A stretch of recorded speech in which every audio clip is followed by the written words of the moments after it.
Yeah, that's it. Oh, Yeah, okay. yes. Now, is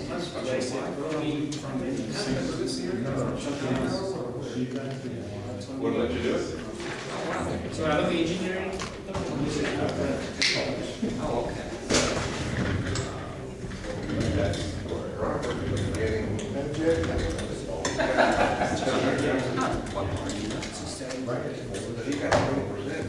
Oh, okay, okay. Yeah, yeah. Actually, Yeah, we sent it out to Forest. We did it. Yeah, Forest. We sent it out to Forest. That's where the whole chicken process. Yeah, we sent a guy down there, a lawyer. He was an engineer, and he was decided he wanted to be a lawyer. We thought he would be really good as an environmental. If you put the hour So we in. sent him down there working on the waste disposal projects for the chicken bugs. And If there's he anything come back right now, to he's that. saying he's asking. And he come back the next day, he came back the next day. He said he went back home and took his clothes off and piled them in the fireplace in his house and burned them. So you have no idea what. He had no idea what chicken waste disposal was all about. We're predicting for upgrade. We got doing that very simple one. As a matter of fact, the Hispanic population is Well, he didn't probably get the money or get the money, so he just go back. or at least he I've used heard, to. I've heard that more are moving now, not just showing off. They're having trouble staffing the schools with teachers and that kind of thing. But, yeah, we ran across one of the guys that works with Andrews, one of the ladies that works with Andrews, had married this guy Knowing how much money we actually from Arizona. And was asking teachers what they were doing Thanksgiving. He was saying come to find out, it's parents. Mr. D'Angelo, Mississippi, I'm just south of Madison. who's in charge? Hey, That's where Mr. they Craig. got all this family tradition. Which way? Mr. Wiley is in charge. Yes, yes. Mr. Montoya? We need to have someone give instructions, please. Just about the middle. Tell us time for the meeting.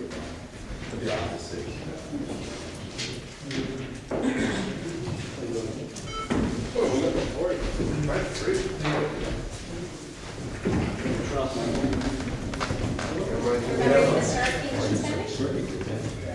You know what, I don't even have the sheet anymore, so.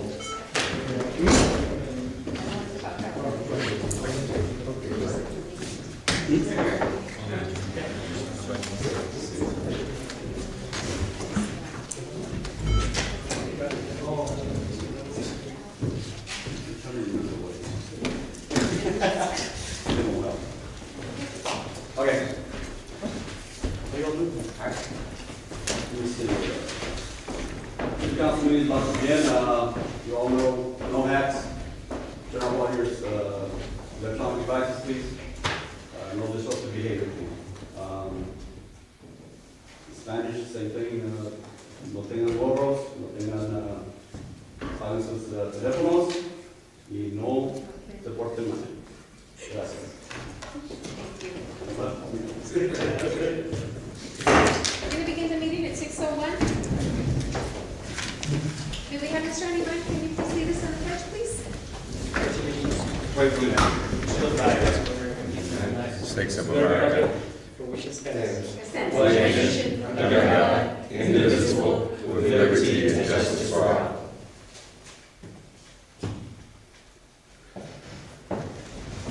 Thank you, Mr. Ray. Now, can we have establishment of quorum, please? Mr. Madrid? Here. Ms. Rodriguez? Here. Ms. Maria Reyes is absent, and Mr. Rivera. Here. Quorum is established. Thank you. Item 4, we have public comment. Is there not, do we have anybody for public comment? No one signed up. Presentation, item number 5, presentation by Special Projects Department. Actually, Mayor, Yes? can I make a motion to move presentation to right before executive session? So you go to the agenda. We have a motion. Do we have a second? Second. Motion by Mr. Galvin, second by Ms. Rodriguez. Mr. Madrid? Yes. Ms. Rodriguez? Yes. Mr. Galvin? Yes. Motion passes. Thank you.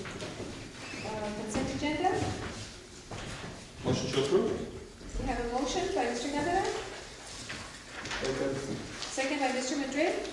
Mr. Madrid? Yes. Ms. Rodriguez? Yes. Mr. Galvin? Yes. Motion passes. Thank you.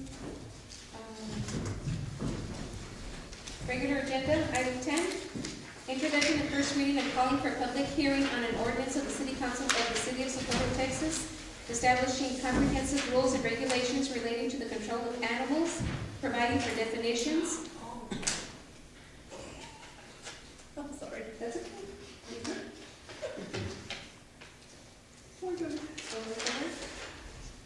Providing for rabies control, providing for humans bitten or scratched by animals susceptible to rabies, providing for quarantine procedure for biting, scratching animals, providing for dog, cat, and ferret registration, providing for fees, providing for protection of animals, providing for animal nuisances, providing for prohibition of certain animals, providing requirements for dangerous animals, providing for publication and notice where dangerous animals reside, providing impoundment fees, providing animal ownership limitation, providing for requirements of certain fowl, providing for treatment of animals, providing for sanitary conditions, providing for traps, providing for enforcement, providing for a penalty for the violation of this ordinance, providing for injunctive relief, providing for exemption of city officials from liability, repealing inconsistent regulations, providing for savings, repealing and severability clauses, providing for an effective date, and providing for the publication for the caption thereof.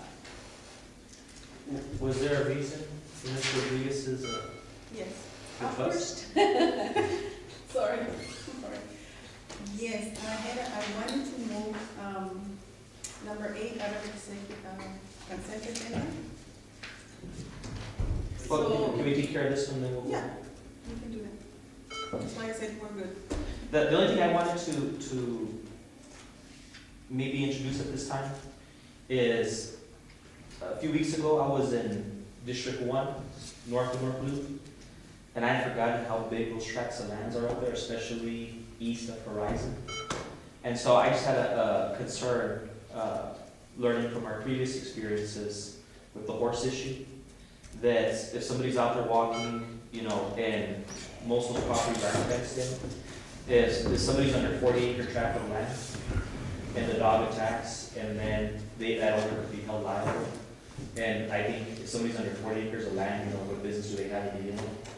I think this ordinance is to protect the public in the populated areas, not in the country, you know, in the large tract areas. So before this gets out and we start having all the major tract owners show up, like the horse issue, I would like to make a motion to approve with the exemption of property zoned ranch land and agriculture.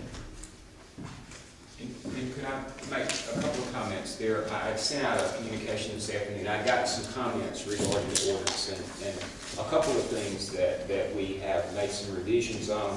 The first one is we would recommend to revise the ordinance to, it alluded to the fact that the animal services officer who's designated by the city manager had the authority to make a declaration that an animal was a dangerous animal without having to go to municipal court and that type of thing. It wasn't as clear as I thought it needed to be, so changed some language in section 17 to make it clear that that individual has the authority to designate a dangerous animal. If they don't like his designation, they can appeal it. The municipal court also has the authority to designate a dangerous animal. I just wanted to avoid the possible interpretation that the officer had to go to municipal court every time they wanted to make a declaration that an animal was dangerous. The other situation is that the ordinance mentioned the penalty, but it didn't mention the exact amount of the penalty. Texas law provides that if you're dealing with a health and safety ordinance, that the $500 limitation that normally applies to penalties can be increased to $2,000. That doesn't mean that everybody gets charged $2,000, but it does give the municipal court the authority to go up to that amount if they deem the infraction that serious. The other situation is you have a large animal ordinance that's in existence, and we all went through that some time ago. We don't want to go through it again. So we put language in the final section, I think section 29, that says that this ordinance is not intended to repeal, and that would be revised language, Ms. Garcia, that this ordinance is not intended to repeal the large animal regulations in the zoning ordinance, that it's intended to be interpreted consistent with the large animal regulations, but that it is intended to repeal the small animal regulations, which is a separate section of the zoning ordinance. And I know one individual made a comment before that he thought this ought to be a part of the zoning ordinance. It's probably not totally improper for your large animal regulations to be part of the zoning ordinance because they deal with pastures and dimensions and the number of animals that can be housed there and that type of thing.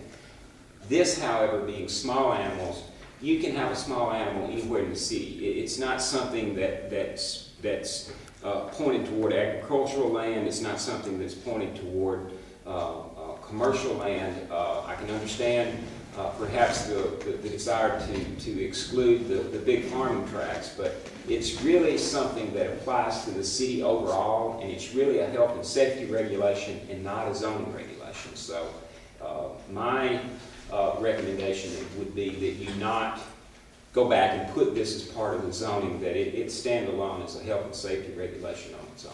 And that's the way, as a matter of fact, I didn't find a single city in Texas in researching this that had this as part of their zoning regulations. They have it as a standalone health and safety regulation. So I have.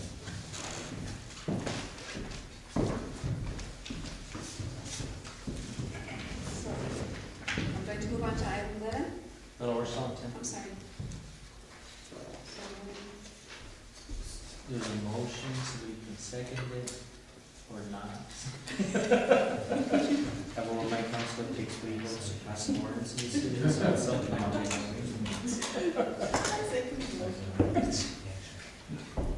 We have a motion, and then we have a second. Was that, to just clarify, was that motion to go ahead and, And add the exemption for property zoned agricultural ranch. okay.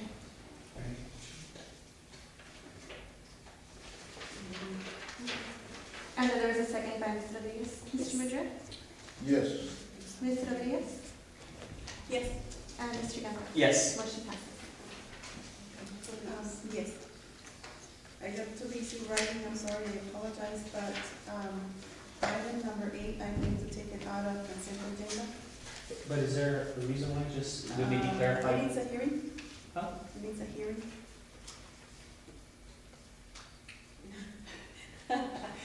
Mr. Wong, Mr. Okay, my understanding, and I think I'm correct, is that when this came up before the Planning and Zoning Commission, it came up on a motion or a review to set a public hearing. There were some concerns regarding the impact of the proposed zoning on traffic, people, and so there was a motion to deny the public hearing. My understanding at the time was that there hadn't been enough time since the previous zoning decision, which is a valid reason to deny a public hearing. But you can't deny a party the right to a public hearing because of facts that may come out in that public hearing. So if that's what they did, and I understand from Dr. Leone that that's what they did, then they would be entitled to have their public hearing set and present their evidence. Then if there was a determination that the rezoning wasn't merited, then that wouldn't prejudice the commission from voting, how they see fit to vote, but they couldn't be denied the right to actually present their facts before the decision's made. So there's some room for more discussion. Yes. Yeah, Okay. It's Well, a procedural So, issue, but what do we it's... do now, Mr. Wallace? Reconsider. Motion to reconsider the consent agenda. Motion by Mr. Gandara, seconded by Ms. Rodriguez. Mr. Madrid? Yes. Ms. Rodriguez? Yes. And Mr. Gamble? Yes. Motion passes. Motion to approve the consent agenda with the exception of item number 8 to be moved to the regular agenda. We have a motion by Mr. Gondara. Second. Oh, Second. wait, my bad, sorry. Make a motion to approve the consent agenda with the exception of items 8 and 9. Motion by Mr. Gondara, seconded by, Mr. Eight, okay, yes. second by Ms. Rodriguez. Mr. Madrid, Yes. Ms. Rodriguez, Yes. and Mr. Ganda. Yes, Motion passes. We're moving on to item number 11. 8.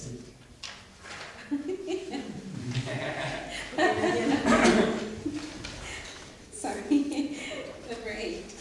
Approve Planning and Zoning Commission's recommendation to rezone tract 9, 9A, and 16C, Block 12, Socorro Grant from R2 medium density residential to R3 high density residential.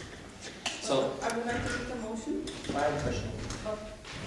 So why is this on our agenda if they're telling me that there was a procedure problem?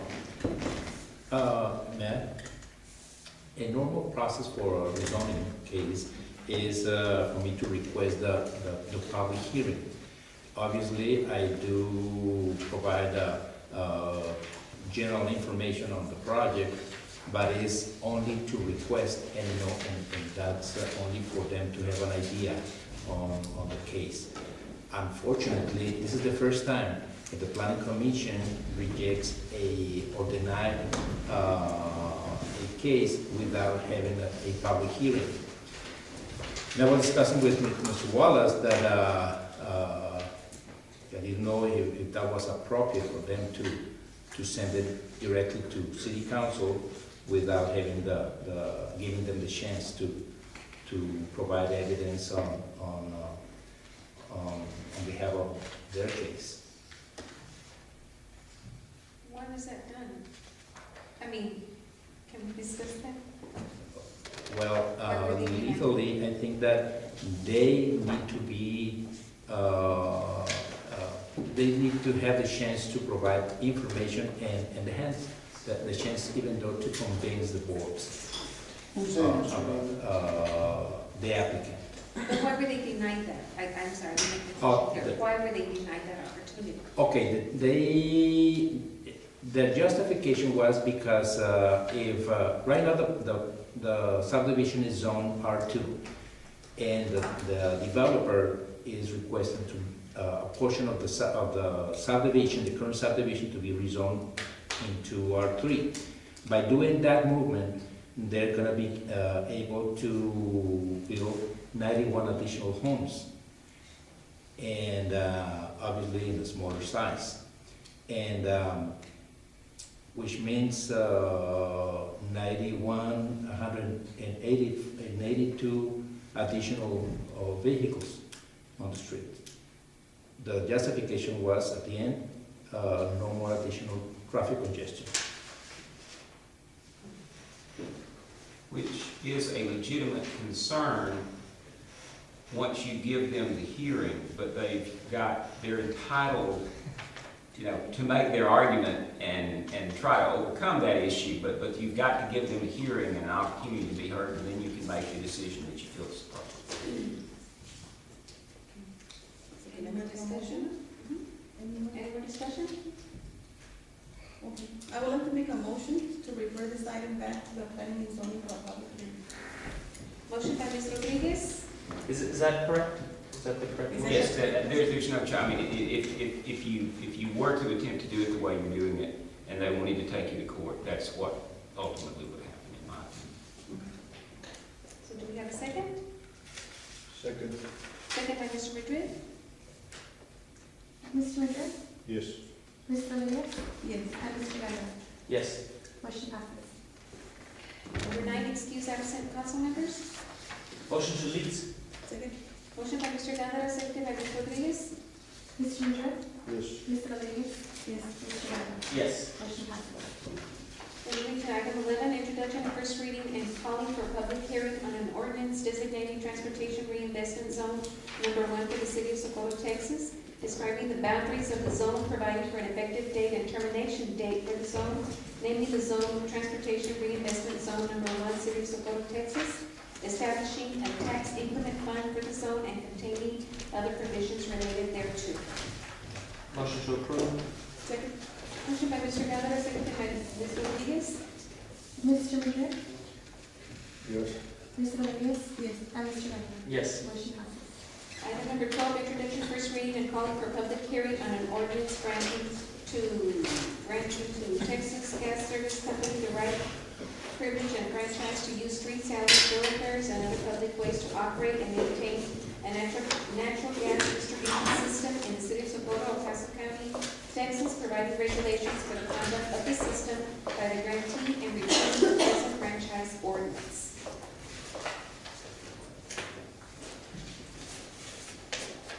Mr. Wallace, why are we taking this up?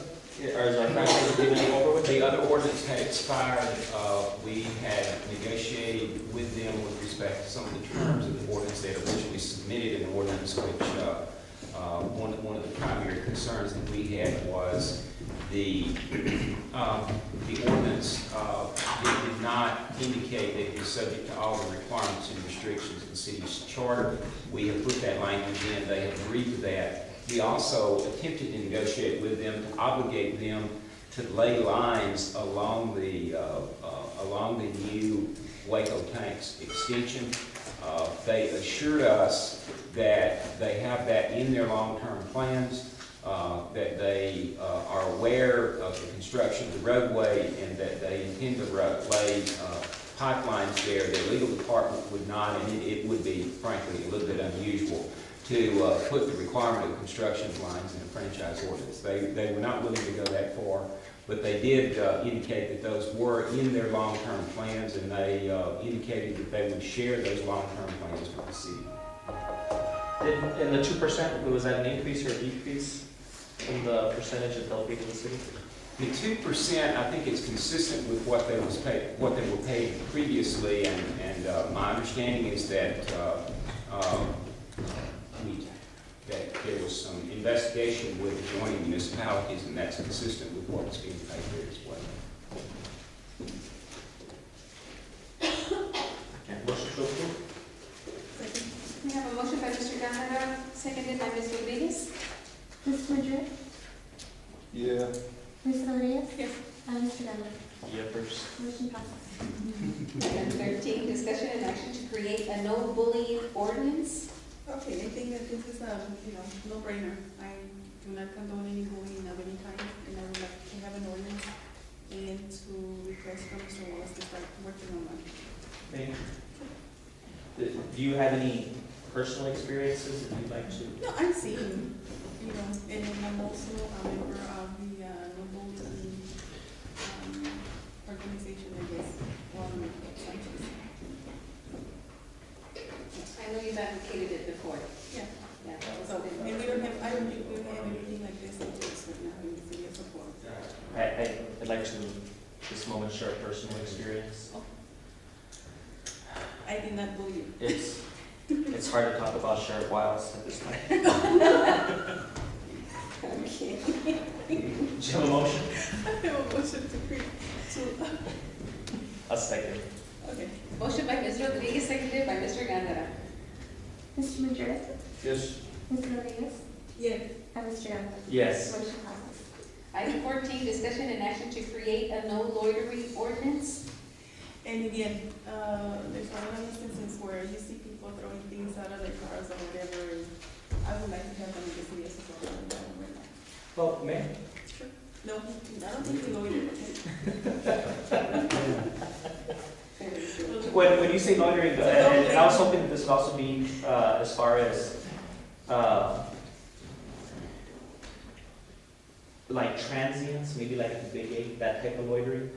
Would that be the proper terminology for That that? would. Okay. It's difficult to write those type of regulations, but you can, and you got limits on what you can do, but without the regulations, it's almost nothing you can do, so. Okay. Yeah, because I know we've gotten, at least I have, some of the bigger, larger business owners like the Big Eight, they have this issue and there's something on the city books. So. And now, are you also interested, in addition to that, you're also interested in the,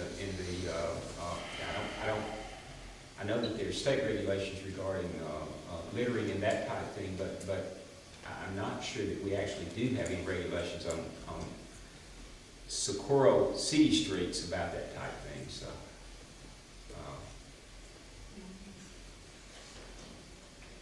Yes, I'm sorry. I would like to make a motion for Mr. Wallace to create an ordinance. Second. We have a motion by Ms. Rodriguez, seconded by Mr. Gander.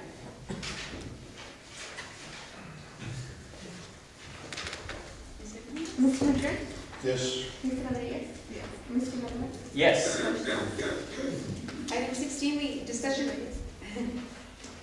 and action to authorize the city manager to submit a grant application to the University of Texas at Austin Lyndon Baines Johnson School of Hold on. Public Affairs. 15. Oh, did I? Oh, I'm sorry, Mr. Norton. Wow, we need to start this meeting over. Holy, oh my God. I'm sorry, 15, discussion and action to amend City of Socorro's overtime policies. Mr. Norton. Basically, the concern came up over the grant and reimbursing the city for supervisors. And their attitude is that we shouldn't have a separate regulation for the grant versus normal overtime. So what we're trying to do here is merely repeal the grant stipulations for overtime and allow the word surge. If there aren't any officers to work the grant, then supervisors will be able to work it at overtime rate, as opposed to having a separate policy saying they could do so. Motion to approve? Second. Motion by Mr. Cándara, seconded by Ms. Rodriguez. Mr. Madrid? Yes. Mr. Rodriguez? Yes. And Mr. Garza? Yes. Motion passes. Now 60, discussion and action to authorize the city manager to submit a grant application to the University of Texas at Austin Lyndon Baines Johnson School of Public Affairs under its energy efficiency incentive grants in the amount of $60,000 to adopt energy efficiency measures in the Rio Vista Community Center complex. The city will commit a match of $30,000. Motion to approve. Second. Motion by Ms. Rodriguez, seconded by Mr. Cándara. Mr. Madrid? Yes. Mr. Rodriguez? Mr. Garza? Yes. Motion passes. Item 17, Bless you. discussion and action to approve a resolution authorizing the city manager to submit a grant application on behalf of the city of Socorro to the Texas Department of Transportation's Texas Transportation Enhancement Project in the amount of $200,000. Motion to approve. Second. Excuse me, just clarification. Sorry, motion to delete. Our grant provision has been reduced to $50,000, which primarily deals with the medallions, because we don't have the proper right-of-way to put in the sidewalks as originally anticipated. So how much is our cash match? Our cash match is $10,000. Okay, so it's going from 50 that they're giving us and we're matching 10. Yes. And we had a motion by Ms. Rodriguez, seconded by Mr. Cándara. To approve. Mr. Madrid? Yes. Mr. Rodriguez? Yes. Mr. Garza? Yes. Motion passes. And we do have something for executive session. Presentation. Presentation. Oh, I'm sorry, presentation. Be glad when this night's over. Mr. Olagi.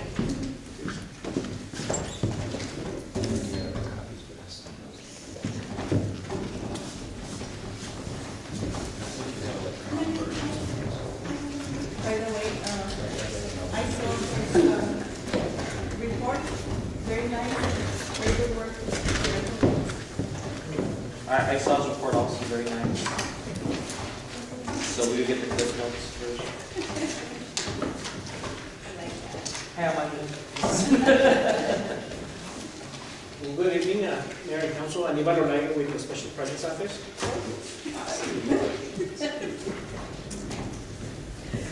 Today I wanted to make a quick presentation. I provided you all a more detailed report than what I have on the screen. I'll use that to a PowerPoint presentation, knowing that you will take the time to review it. So I'd like to introduce what Voter CDC is. our grant writing and implementation process, how we operate and how we partner with the city in making these things happen. Our 2011-2012 activities, brief summary, and the pending applications and projects that we have, and the new grants that are coming up that we have been able to secure or are still being planned. Border CDC is a consulting company that works with communities along the border to help them build their capacity in the grant writing area or community development areas. We help them through building the capacity of the different departments that deal with funding, ensure that they're in compliance with the grants, help them look for money, and help them implement the grants. There's municipalities that have very little capacity in their staff to get this funding, and when they get it, sometimes they fail to implement it correctly and they lose the money. So we've been very successful and appreciative to have this partnership with you all, and also being able to receive the support that we get from the different departments. Our partnership is divided into two areas. One is a grant writing process, and the second is a grant implementation process. In the grant writing process, we work with the different departments to identify their needs. From there, we hear what the needs are in the community as well. We conduct research to identify grants or research to address these needs that are identified. We provide research to the city manager to evaluate submission of grants. If approved by the city manager, we request authorization to submit the grants to city council. And then we'll prepare the application. Briefly, once we identify an issue that's happening in the city, we'll find the money. We'll do the research, and before bringing it to council, we'll meet with the city manager and see if it fits the plans that the city has and the capacity, so that we don't overextend our staff or our funding. Once we get to secure the funding, we help the accounting department and the different departments to implement the grants by setting up the contract and developing benchmarks that will help them track progress. Once we get a grant and we develop an initiative, we'll work with the different departments, help them by assigning different responsibilities, and most importantly, developing the accountability that they need to have in order to successfully implement these grants.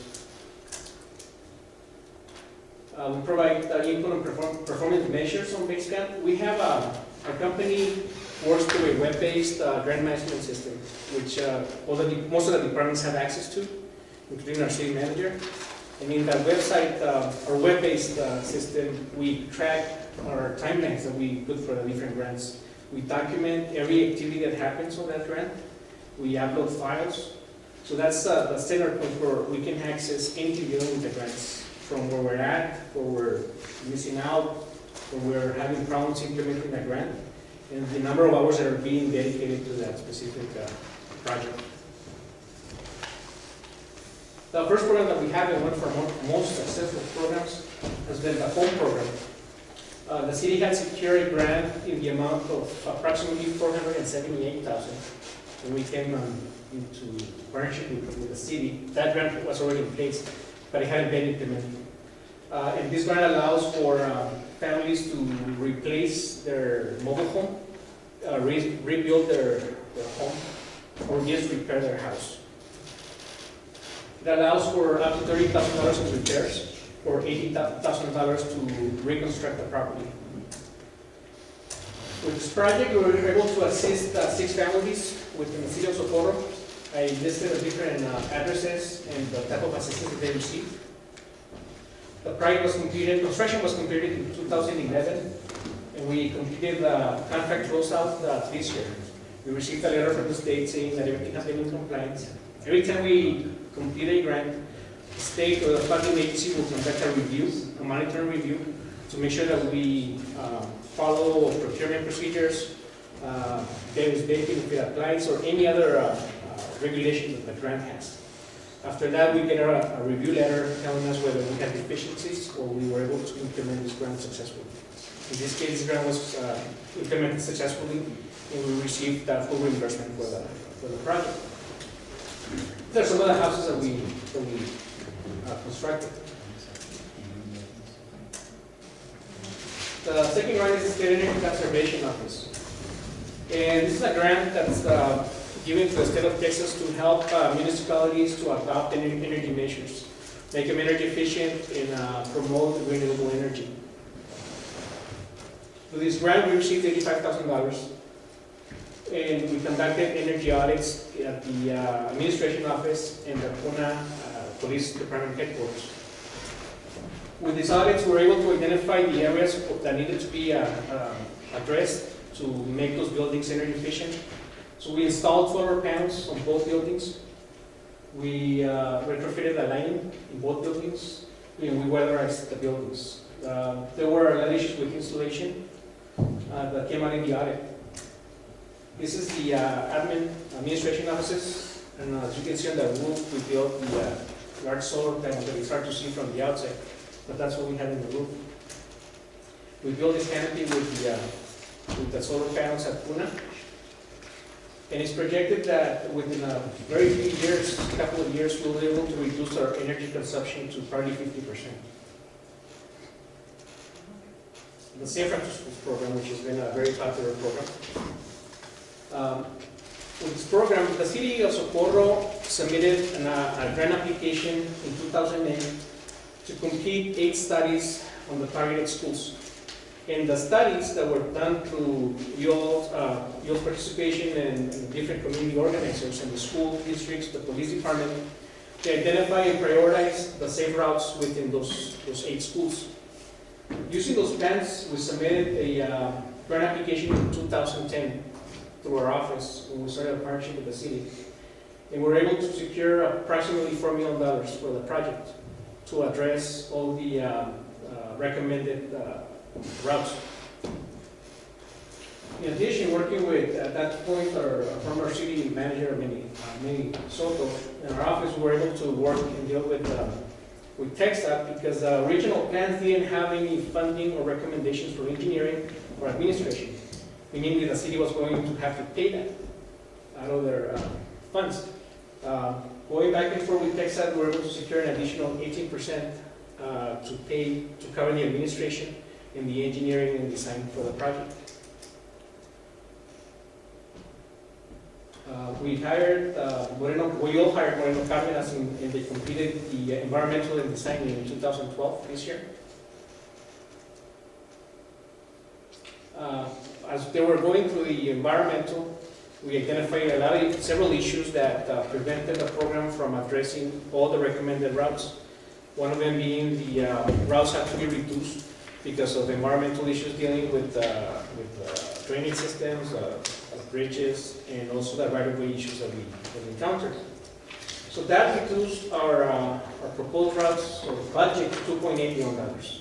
So we still were able to use most of the funds, but we lost some of the funding for that. Our option is to continue planning and working on those environmental issues and be able to hopefully resubmit in the near future for additional money.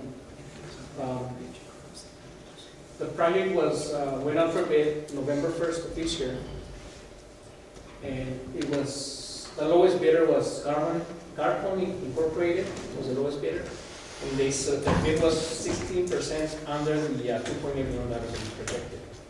We tried to amend the contract to use the remaining about $500,000 for other improvements that at this point we're not allowed to get the money going back to TxDOT. It's no surprise.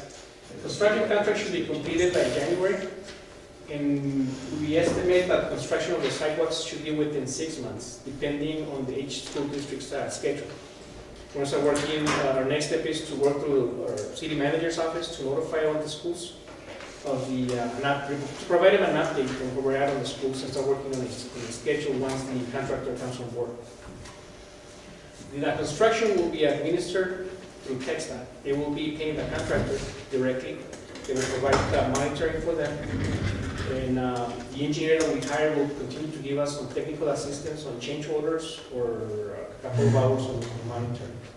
Since we're going to have money left over from the engineering and design, that 18% that I mentioned, we may be able to hire somebody to just monitor that construction, to also supervise the city's interest, or to look out for the city's interest.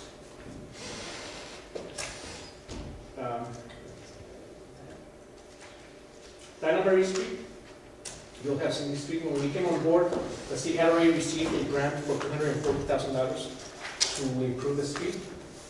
We were able to secure an additional $92,000 to complete the project. The $240,000 was going to cover just part of the improvements, and we're lucky to be able to get $92,000 out of the stimulus money when it came out. The original improvements were to do the street reconstruction, curb and header, and paving of the street approaches. The additional funds that we secured were used to adopt a drainage system that will minimize the flooding problem that we had on the street. Construction was completed in 2011, August, and the contract closeout was done this year. And again, we also received a letter from the state saying that the contract had been implemented in compliance with all regulations, and we reimbursed the money that was spent on the grant, except the match. This is how Dana Marie looks now. I'm sure you all have visited the street. Police department, before we came on board, police department do their own grants, and we extended our partnership with the city to help them also implement and secure funding. From 2009 to 2012, there was already a grant the city had secured from the JAG grant in the amount of $11,000 to build a technology center at what was called the Vineyard Police Department Community Center. I guess at one point there was a plan to make that a community center, but that money hadn't been spent. And we're getting notifications from the county that the money was going to be deobligated and we didn't spend it within the contract. Sorry. So we submitted an amendment to the contract to purchase additional equipment or equipment that was needed because the one that was proposed was not, according to the IT person, was not sufficient. And the lab is now working out of the Chayo Apodaca community. We can purchase all the equipment, the computers, and the software that was needed. There was $830,000 spending for reimbursement. I got a call this morning that the second amendment got approved, so we're just waiting for the check for these $830,000. In 2009, we submitted another grant, the St. Jack grant. And we're able to purchase a fingerprint and photo scanner we purchased two of these machines that officers have been able to use. It has made their arrest more efficient and help them identify subjects that we didn't have an identification. There was a case where it even came out on the newspaper where there was a police officer was sent to a body shop or an auto shop, and there was an argument between the customer and the owner.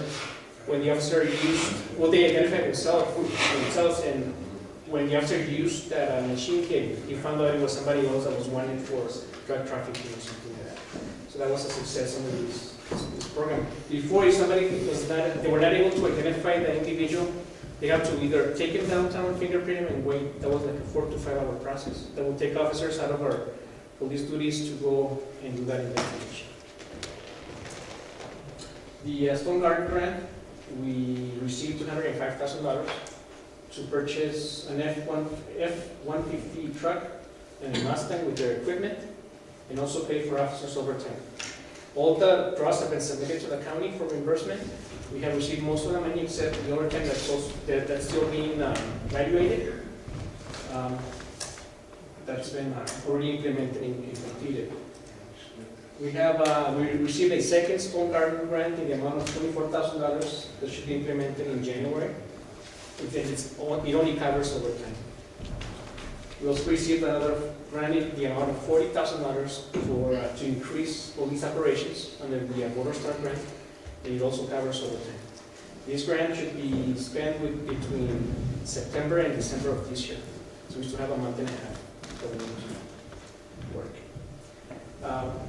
You're familiar with the tire recycling grant that we received from the Rio Grande Council of Governments in the amount of $3,800.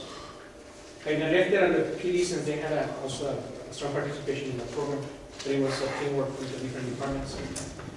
We were able to hopefully secure an additional $1,500 for the same operation to cover other expenses. We submitted, there was money left over, and I contacted the Council of Governments, and they may be giving us another $1,500. 2013 Texas Department of Transportation, Section 5310, elderly and persons with disabilities grant. This is the grant that Project Amistad and other entities use to purchase vehicles to help or to transport persons with disabilities or seniors. We submitted a grant and we secured $58,000 to, presently the Rio Vista Community Center only had 2 vans and they were not handicap accessible, fully handicap accessible. It met the minimum requirements, but with this, you'll be fully accessible for residents.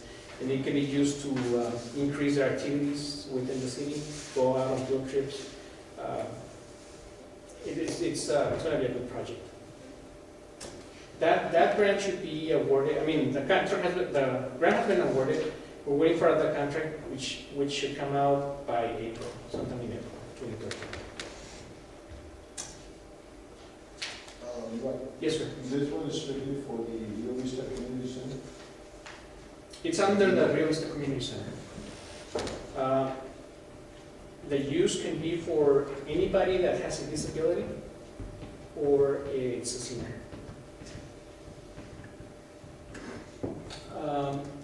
The home reservation system, we got authorized or approved to participate in the state's home reservation system. It's the same program where we completed the 6 houses this year. And we started this project this year. We have interviewed about 150 people. You were one of those meetings that we had to present the grant. We pre-qualified 10 families, and we're now working on the environmental process to begin the implementation process. In order to qualify, families need to meet income requirements. The property must be within the city of Socorro, and it has to be the principal residence and other federal requirements. Yes, ma'am. How was this advertised? We had there was a series of, one is TV. We were on TV.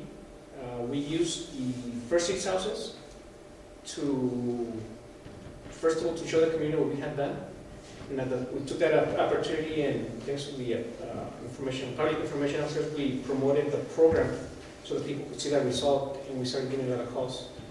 We notified through different nonprofits, and we're also listed under the state's programs. So if any other nonprofit will refer us people, or There were a lot of people at that meeting where we had about 2 or 3 meetings. And we had community centers and different. But we're always taking recommendations for outreach or partnerships. If you're coming with any ideas, please let me know. And so you already have the 10 new families, or We have pre-qualified 10 families already. and do you know what areas of the city they come from? Are they pretty much evenly distributed? Or We haven't- are they all in Mr. Rodriguez's district, or? We haven't identified the districts they're coming from. We focused on a lot of issues, environmentals, the property. We had to do a title search. So we have to, from 150, we screened down to 10. And we haven't found those. actually, only one of them is in my district, and I think a couple of them are in your district. There's more in your district than mine. Can you promise? Yes. Yeah, on the last one, I think that there were several, 2 or 3 in your district. I had one, Miss Reyes had another one. In person.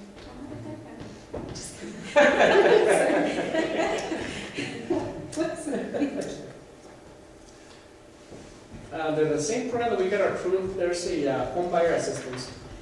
And with this program, we can help a family with up to $20,000 if they qualify for the first mortgage.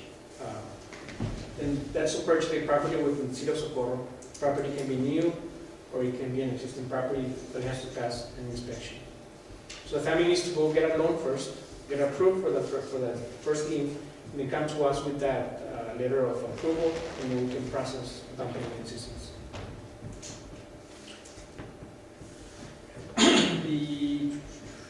Those are the applications that already been funded, completed, or are in process. The ones that were pending, we submitted a grant application for $80,000 to TxDOT under the Texas Enhancement Project, Transportation Enhancement Project, to promote the safe routes that we have and also promote the walking and bicycling to school. With this, we're hoping to use that funding to help our council members to coordinate some workshops and give some incentives to your communities within those schools to be able to promote the project. Helping Hands Project, we're able to secure about 25-gallon buckets of paint, exterior paint, that we have them at the community center.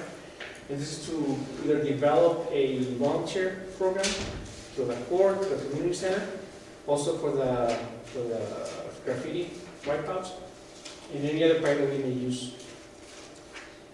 Lorena Street, yes, One ma'am. more comment. Just for information, I have seen Mr. Gandara go out there and cover all the graffiti in his area and in other areas, so he's in the very good. Yes, I and have I- done the same thing, but he's not there. I also advise him of that paint that's available that we can use for that type of activity. And on that note, for any council members or administration, it's not to store, it's if you identify a problem, you want to fix it. In the back of the mobile pool car, you'll find, spray crayons for a little army of all different colors to match. And so we try, and in fact, I noticed in my district, there's been a little surge of graffiti, so I'll be out there soon with riot wigs. We also just submitted a grant application for $170,000, working with Mr. Leone in his office, to reconstruct a section of La Poblana Street, the area that's in worse shape. The city committed a match of $8,500. The application is being reviewed by the state now, and hopefully we'll get an approval soon. This is how La Poblana looks now. We are working on an application to the Texas Department of Housing Amy Young program. This is also a reservation system where we can access funding up to $20,000 per property to make the house handicap accessible. And we have a lot of clients at the community center, and hopefully we'll get more people for that. We're working on the setup project, and hopefully we'll get approved. With this, we can build ramps, make the showers accessible, cabinets, switches, the outlets, and all those things can be modified to allow somebody to fully enjoy their building.